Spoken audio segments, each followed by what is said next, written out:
Hello class, welcome है आप सभी का। The road not taken important poem again bye Robert Frost इस लेसन में हम लोग कवर करेंगे। तो स्टार्ट करते हैं student. The road not taken it is a kind of photogenic photographic depiction. क्या है ये पोएम? एक फोटोग्राफिक डिपिक्शन है, एक सीन है, उसको लेकर एक पोइट कुछ डिपिक्ट कर रहे हैं। पहला पॉइंट तो यही हो जाएगा।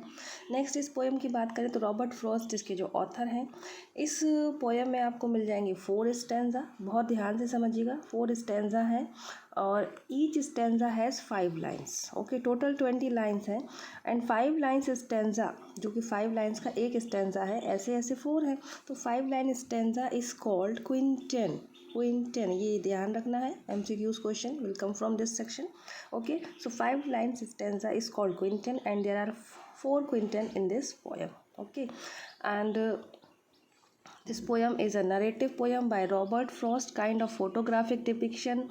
It is a journey and the poem, जैसे कि टाइटल है, टाइटल को पहले एनालिसिस करना बहुत ज़रूरी होता है। द रोड नॉट टेकन, तो जो एक ऐसा रोड जिसको नहीं चुना गया, तो वो कौन सा रोड है और कौन सा रोड को चुना गया, all this we will see in this chapter, in this poem. But इसके साथ ही साथ जब हम पोएम पढ़ते हैं स्टूडेंट्स, तो पोएम में एक सिम्बॉलिक मीनिंग भी साथ में हमारा रहता है, जिससे आपके आंसर्स आते हैं इम्पोर्टेंट। ओके, सिंबॉलिक मीनिंग एक तो वर्ड टू वर्ड मीनिंग होता है जो हम अभी देखने वाले हैं, उसके साथ ही साथ इसका सिंबॉलिक मीनिंग भी हम क्लियर करते चलेंगे कि क्या इसमें लेसन पॉइंट हमको बताना चाह रहे हैं, क्या एक्स्ट्रा मीनिंग हमको समझाना चाह रहे हैं। एक्चुअली वही ज़्यादा इंपॉर्टेंट मीनिंग हो जाता है rather than the main meaning. Okay, now first before starting this poem देख लेते हैं कि about the poet. So Robert Frost was born on 26th of March 1873 in San Francisco and died in 29th of January 1963. हमको याद रखना है 1873 born, 1963 death. Frost mostly wrote about the life and landscape of New England. New England is a place in America. जी हाँ, ये England का कोई place नहीं है, अमेरिका में एक प्लेस है। ओके, जहाँ का इन्होंने ज़्यादा वर्णन किया है। He avoided the poetic experiment of his time and was a poet of traditional verse form and metre. One of best known and most beloved American poets. बिल्कुल याद रख लेना है, Robert Frost is an American poet of the 20th century and won Pulitzer prize 4 times. Most important, Pulitzer prize कितनी बार इनको मिला है? That is 4 time.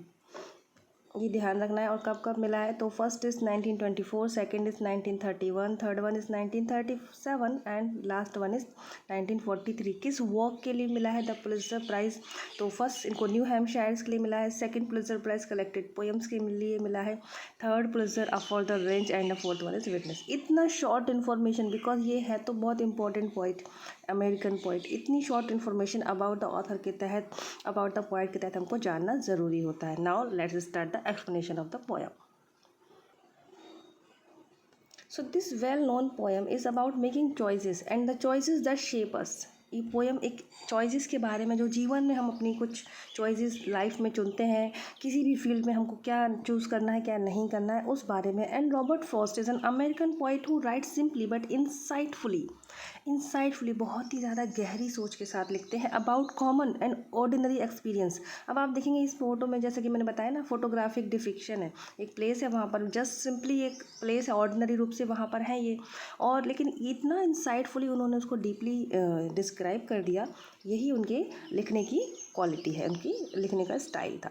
तो देखेंगे the very first stanza, 2 roads. Again एक स्टैंजा है ये और 5 lines and 5 lines stanza is called quintain. Okay, so 2 roads, word to word plus symbolic meaning, हम दोनों मीनिंग कवर करते चलेंगे। Diverged in a yellow woods and sorry I could not travel both and be one traveller long I stood and look down one as far as I could to where it bent in the undergrowth. 2 roads है, एक place है जहाँ पर ये खड़े हैं, yellow would में, एक जंगल है, वुड है, फॉरेस्ट है, जहाँ पर एक प्लेस है जहाँ उनके सामने से 2 रोड्स जा रही हैं, एक लेफ्ट एंड एक right. And sorry the poet is saying here and I इधर पोइट है हमारे, कह रहे हैं sorry I could not travel both. बिल्कुल वर्ड टू वर्ड देख लेना। डाइवर्स्ड मतलब जा रही हैं, एक रोड इधर जा रही है, एक इधर जा रही है। पॉइंट हमारे यहाँ प्लेस है उनका ऐसे इन अ फॉरेस्ट। एक येलो वुड है, वुड ये नहीं, फॉरेस्ट में खड़े हुए हैं। एक वर्ड, जहाँ भी कोई वर्ड डिस्टर्ब करे उसको समझे बिना आगे ना बढ़े, नहीं तो आप ही को प्रॉब्लम होगी। तो okay, and sorry I could not travel both, मैं उन दोनों पर ट्रैवल नहीं कर सकता। दोनों पर ट्रैवल करना नहीं है, जाना तो किसी एक को चुनना पड़ेगा। एंड बी वन ट्रैवलर, जैसा कि मैं एक ट्रैवलर हूँ, एक ही पर्सन हूँ। लॉन्ग आई स्टूड, लॉन्ग मतलब काफ़ी देर तक, आई स्टूड मैं वहाँ पर रुकता हूँ खड़े रहकर। एंड लुक्ड डाउन, काफ़ी दूर तक देखता हूँ। As far as I could, जहाँ तक, लुक डाउन वन, एक रोड को देखता हूँ जहाँ तक मेरी नज़र जाती, जहाँ तक वो मुड़ नहीं गई, पूरी दूर तक रोड हमको, जैसे हम भी देखते हैं कोई रास्ता कहाँ तक जा रहा है ऐसे दिखता है। टू वेयर इट बेंट, जहाँ तक वो बेंट ना हो गई, मुड़ ना गई हो। In the undergrowth, undergrowth means dense, घना जंगल। Okay, dense growth of bushes, दूर दूर तक जहाँ तक वो रोड मुझे दिख रही थी घने जंगलों तक, वहाँ तक मैंने उसको देखा। तो वर्ड टू वर्ड इसका पूरा मीनिंग क्लियर है।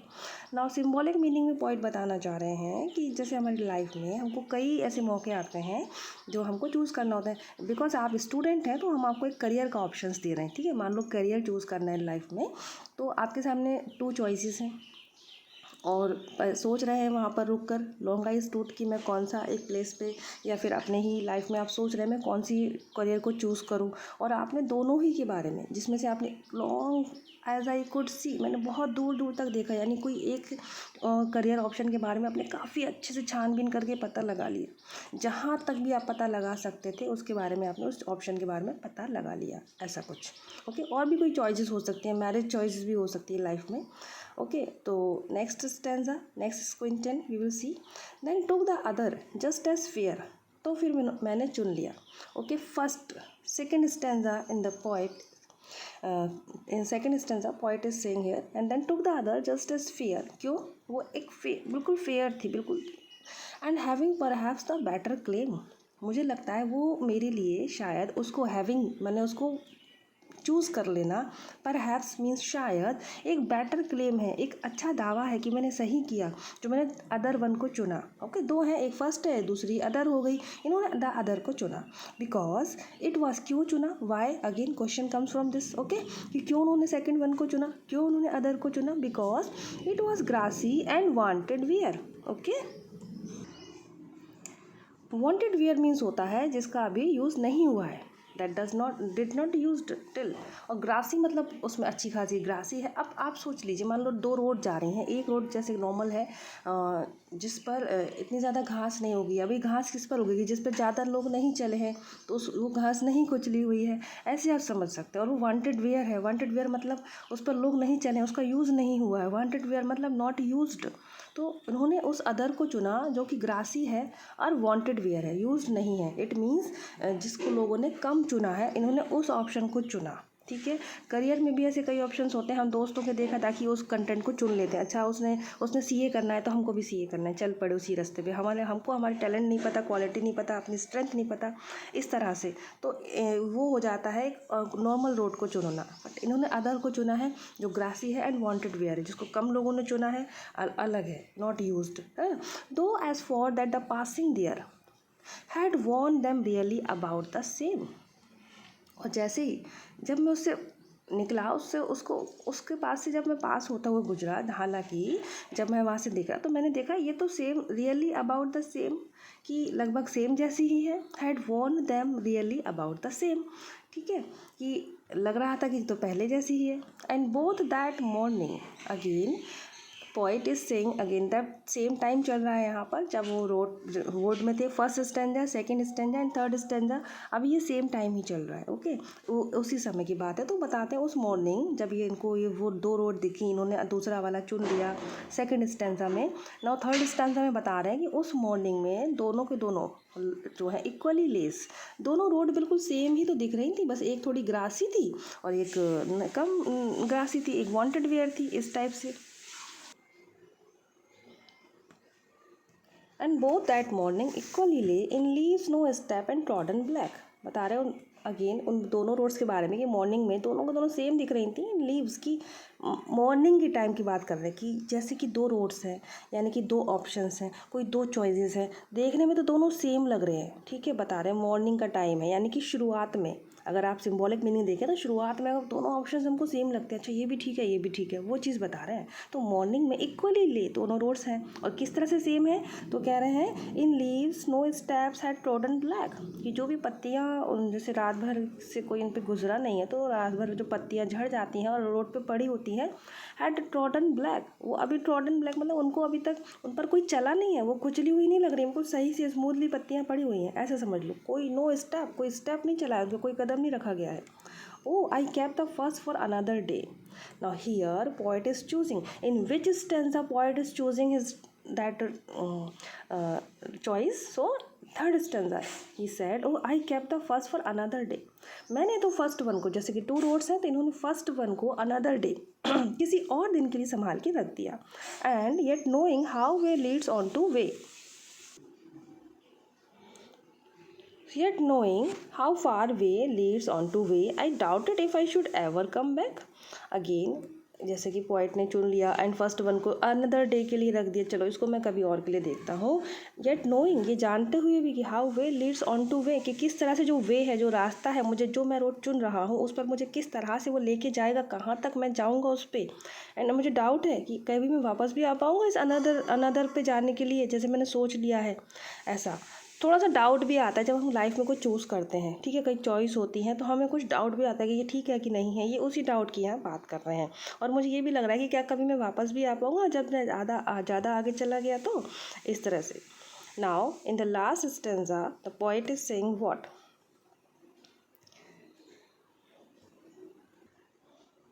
ये जो आपका शुरू के जो तीनों स्टैंजा थे स्टूडेंट्स, वो थ्री स्टैंजा थे दैट पर्टिकुलर टाइम की, जब वो पोइट सोच रहे हैं ना। लास्ट स्टैंजा इनका काफ़ी बाद के समय का है, जब मान लो इन्होंने वो रोड चूज़ करा, उस रोड पे आगे बढ़ गए और इन्हें वहाँ पर बहुत सक्सेस मिला। Okay, in the other sentence we can say कि कोई इन्होंने लाइफ में चूज़ किया था कोई ऑप्शंस, करियर ऑप्शंस या लाइफ में अनदर ऑप्शंस, और उनको उससे फ़ायदा ही मिला उसको चुनने का। Then this poet is saying this stanza, okay, ये बात का है, बाद में बताते हैं। I shall be telling this with a sigh, कि एक साई, एक सुकून भरी राहत की सांस के साथ मैं कह रहा होऊंगा, किससे, समवेयर, कहीं, एजिज एंड एजिज हैंस, कहीं बहुत समय के बाद, हैंस, क्या कह रहा होऊंगा, कि सोच रहे हैं जो मैंने रोड चुनी है, that two roads diverged in a wood, ये एक सिमिलर लाइन है जो रिपीट हो गई है, two roads diverged in a wood, I took the one less travelled by, सोच रहे हैं कि मैं कभी फ्यूचर में एक सुकून भरी राहत की सांस के साथ कहीं कहीं भी, मान लो जहाँ भी पहुँच जाएंगे, एजिस एंड एजिस आगे कई समय के बाद बता रहे होंगे, टेलिंग बता रहे होंगे। Two roads diverged in a wood, की एक वुड में, एक फॉरेस्ट में मुझे दो रोड्स मिली थी जो डाइवर्स्ड हो रही थी, एक अनदर साइड, एक दूसरी side. And I took the one less travelled bye, तो इन्होंने कौन सी रोड को चुना, जो लेस ट्रेवल्ड था, जिस पे कम लोग चले थे, ओके, जो ग्रासी थी, वांटेड वेयर थी। And that has made all differences, and that has made all the differences. In this line actually comes question, many more questions, okay, that has made all the differences, और जिसने ही सारे मेरे difference create कर दिए। कैसे difference, जो choice इन्होंने चुनी उस वजह से ये ज़्यादा सक्सेसफुल हो गए, अदर्स नहीं इतने हुए, तो वो डिफरेंस हो गया, लाइफ में ज़्यादा सीखने को मिला, ओके, काफ़ी आगे बढ़ गए जीवन में, सक्सेस और प्रॉस्पेरिटी सभी कुछ मिला। तो वही बता रहे हैं that has made all the difference, और ये किसने बनाया, किसने क्रिएट किया ये सारा difference, that road he choose, okay, I took the one less travelled, जो इन्होंने लेस ट्रेवल्ड रोड को चुना था उस वजह से, ओके, जैसे कि पॉइंट ने अदर रोड को चुना था जो ग्रासी है, वांटेड वेयर है, लेस ट्रेवल्ड है, that is made all the difference. तो word to word meaning plus symbolic meaning हमने दोनों ही इन 4 स्टैंजा के क्लियर किए हैं स्टूडेंट। नाउ हम इसके पोएटिक डिवाइस देख लेंगे, बहुत ही इंपॉर्टेंट पोएटिक डिवाइस होते हैं और जहाँ से क्वेश्चंस हमेशा आते ही हैं, ओके। तो राइमिंग स्कीम भी क्लियर कर लेते हैं पहले। देखिए, राइमिंग स्कीम कैच करने का तरीका बहुत इजी है और सभी बच्चों को मैं समझा चुकी हूँ, यहाँ देख लेते हैं, कई बार बता चुकी हूँ। Would, both, stood, could and growth. Every stanza, एक फर्स्ट स्टेंजा का बता रही हूँ और ये सारे स्टेंजा पे अप्लाई होगा यहाँ पर।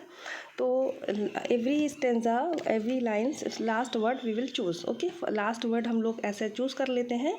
तो वुड को we will say A, and wood को राइमिंग कर रहा है स्टूड, तो स्टूड को भी हम ए दे देंगे। And could is also rhyming with wood, stood and could, तो ये हो जाएगा ए।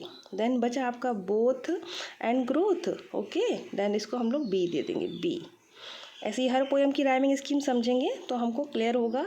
तो आप देख पा रहे हैं। अच्छा, जब हमने इस तरह से इसको कैटेगराइज कर दिया तो इसको लिखते ऐसे हैं कि वुड में ए आया, ओके, देन बोथ का बी, ओके, देन स्टूड का ए यहाँ लिख लिया हमने, कुड का भी ए यहाँ लिख लिया, एंड लास्ट वाला ग्रोथ का बी, वो भी ऐसे लिख लिया। ओके, कैच ऐसे में की जाती है वर्टिकली एंड लिखने में हॉरिजॉन्टल। तो क्या है आपकी rhyming scheme? A B B. Okay, this is the rhyming scheme of this poem, of this stanza, and the same rhyming scheme will fit on all stanza. सारे स्टेंजा में यही rhyming scheme है आपकी, A B. देख लीजिए जैसे कि second stanza में fair A, claim B, where and there A, and the same is B. Okay, again A B. Now see the we will discuss the poetic device student। तो सबसे पहले मैं title के बारे में बता दूं। टाइटल को इतने अच्छे से समझा करो कि आपको आधा कंटेंट वहीं से समझ में आ जाता है। Okay, the road not taken, बात चल रही है यहाँ पर पॉइंट ने जो अदर रोड चुना था, जिसकी वजह से उनके सारे डिफरेंस क्रिएट हो गए थे, बहुत सक्सेस एवरीथिंग। ओके, बट यहाँ टाइटल का नाम है द रोड नॉट टेकन, एक वो रोड जिसको नहीं लिया गया, इसी वजह से तो वो सक्सेस हुए ना। तो अगर इसको ले लेते तो वो सिमिलर बात हो जाती, आम बात हो जाती, आम जनता जहाँ जा रही है हम भी वहीं जा रहे हैं। तो कुछ ऐसा टाइटल दिया है हमारे पोएट ने इसमें। तो जो रोड है ना, रोड में आपका कौन सा फिगर ऑफ स्पीच है? मेटाफर। ठीक है, ये कई बार इनके सारे आपको डेफिनेशंस बताई जा चुकी हैं, यहाँ भी समझा देंगे। तो रोड को मेटाफर, किससे मेटाफर में होता है दो ऑब्जेक्ट्स को कंपेयर करते हैं, ठीक है, और विदाउट यूजिंग एज और लाइक वर्ड। एज और लाइक का यूज़ नहीं होता है मेटाफर में, और कंपैरिजन भी हो रहा है। तो रोड को कंपेयर कर रहे हैं जर्नी से, journey of your life. Okay, जीवन की एक यात्रा से यहाँ पर आपका चल रहा है। तो द रोड में आपका मेटाफर है। नाउ अगेन आप देखेंगे सिम्बोलिज्म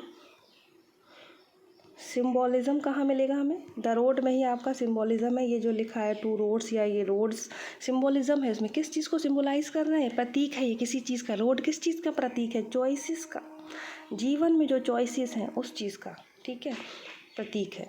तो देन आपका हो जाएगा एनाफोरा। सेकेंड वन, 3 हो गया आपके, मेटाफर हो गया, देन सिम्बोलिज्म हो गया। अब हम देखेंगे एनाफोरा फिगर ऑफ स्पीच में बच्चों क्या होता है स्टूडेंट्स? देखिए, when in a stanza 2 or 3 lines starting with the same word, in a stanza 2 or 3 lines starting with the same word, that is end। okay, तो हुआ था आपका एनाफोरा। एक ही स्टेंजा में कई लाइंस जो हैं सेम ही वर्ड से शुरू होती हैं। तो जैसे मैं यहाँ एंड से शुरू हो रही हैं ये तीनों लाइन, तो आपका इसमें एनाफोरा हो जाएगा student. Okay, next one is alliteration बहुत इम्पोर्टेंट है और इजी सबसे ज़्यादा होता है। इसके बारे में मैं जो आपको ये बताना था। एलिट्रेशन कहाँ है इसमें? एग्जाम्पल में देखिए, wanted wear. Okay, when in a stanza in a line 2 or 3 words, when in a line, जब किसी एक लाइन में 2 or 3 words, okay, starting with the same letter, that is W here, that is called alliteration. एक ही line में 2 या 2 से ज़्यादा शब्द एक ही अक्षर से शुरू होते हैं तो उसको हम कहते हैं alliteration. Wanted W, wear W, and was also W, that is wanted wear, ये आपका एलिट्रेशन हो जाएगा। एंड बहुत सारे एग्जाम्पल आपको इसमें मिलेंगे एलिट्रेशन के, देम, द, ये भी। एंड देखिए,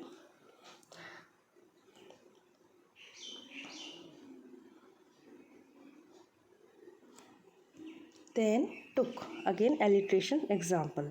और स्टूडेंट्स को खुद से भी सर्च करना आना चाहिए, फिगर ऑफ स्पीच को कैच करना आना चाहिए, तो आप इसमें और से भी समझ सकते हैं एलिट्रेशन के many examples.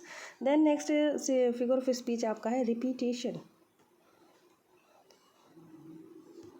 Repetition figure of speech में क्या होता है स्टूडेंट्स, कोई भी वर्ड रिपीट हो रहा है पूरी पोयम में, यहाँ केवल एक स्टैंजा की बात नहीं चल रही है, इन होल पोयम, पूरी ही पोयम में कोई वर्ड रिपीट हो रहा है।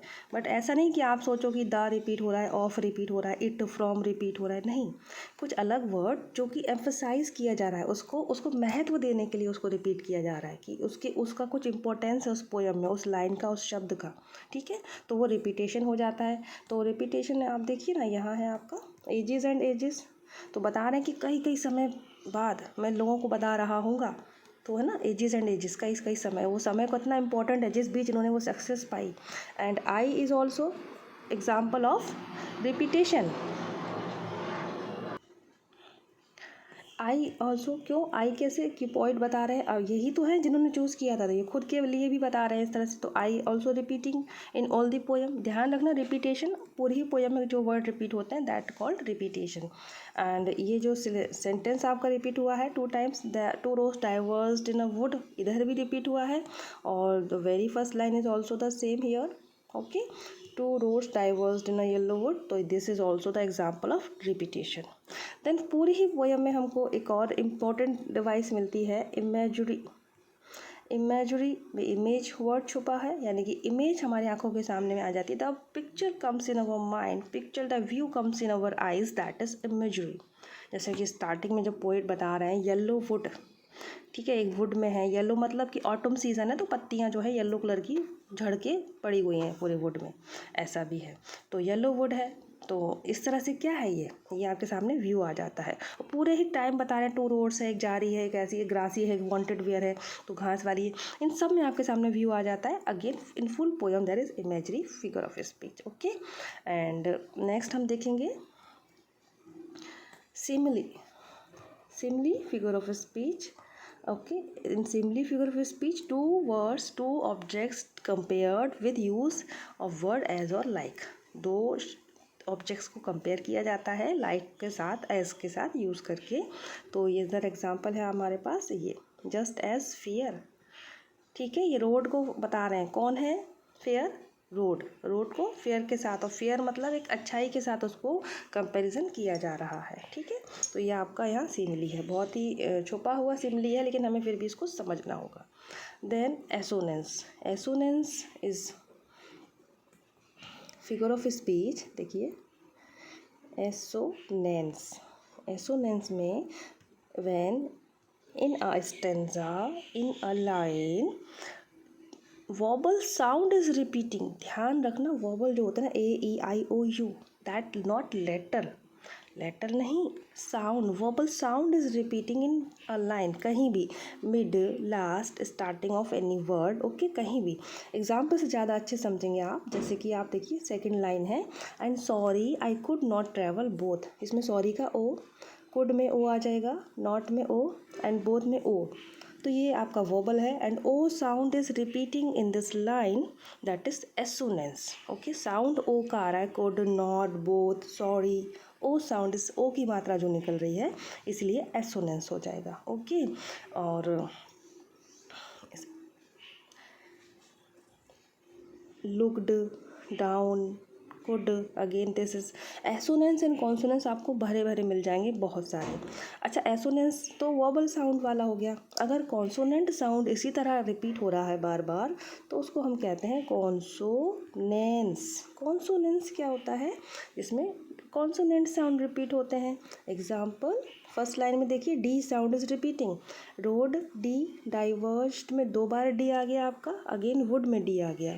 तो चाहे वर्ड लेटर जो शब्द है, चाहे उसके शुरू में वो लेटर हो, चाहे लास्ट में हो, ठीक है, डाइवर्स में डी शुरू में भी है, लास्ट में भी है, वुड में लास्ट में है, ऐसे, तो नो मैटर, स्टार्टिंग, मिड और लास्ट कहीं भी है, but that sound is repeating, okay, in a line, in stanza, that is called consonance.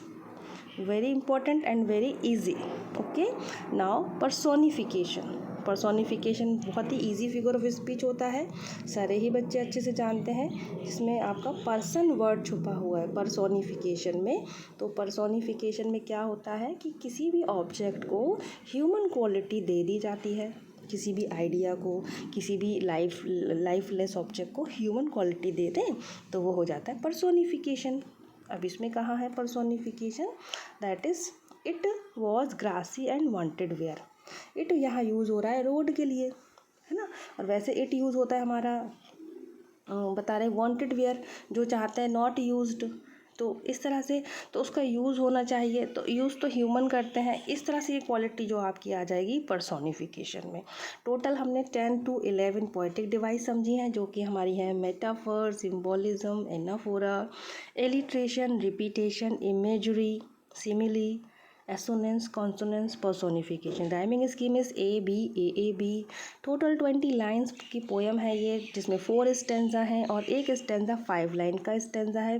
5 line stanza को हम क्विंटेन कहते हैं। The road not taken poem is written by Robert Frost and the road में आपका metaphor है, जो कि एक जर्नी को आपको बताता है। Okay, this poem is a kind of photographic depiction, एक फोटोग्राफिक डिपिक्शन है।